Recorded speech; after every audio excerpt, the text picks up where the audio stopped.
почитуван премиере, почитувани новинари. Чест и задоволство ми е што денеска сум домакин на премиерот Ковачевски. Имам можност одблизу да го представам производниот процес на млекара Млечен пат, од прием на сурово млеко до опакување и испорака на готов производ. Уникатноста на млекарата, како и предизвиците со кои се справуваме и соочуваме како компанија во време на енергетска криза. Најпрви накратко би сакала да кажам, млекара Млечен пат постои од 2019 година и е прва млекара во Тиквешкиот регион од овој вид на производство. Произведуваме само тврд програм, односно кашкавал, сирење и јурда од кравио и овчо млеко, а она што ни издвојува од другите млекари е нашата директна зависност од сточарството и производството на млеко, бидејќи нашите производи се 100% млечни. Кога почнавме со работа, обработувавме околу 1 тон млеко, а моментално обработуваме околу 7,5 тона млеко на дневно ниво.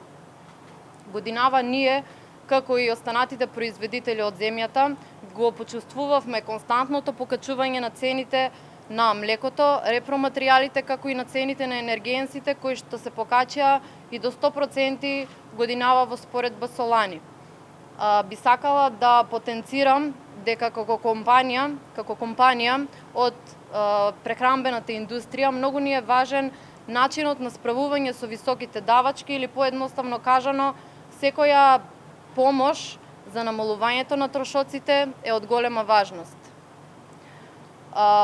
Освен за производство на кашкавал и сирење, со премиерот Ковачевски разговаравме и за новата владина мерка за намалување на струјата од компании од овој вид, со тоа што значи дека владата и директно помага за стабилизирање на цената на млечните производи.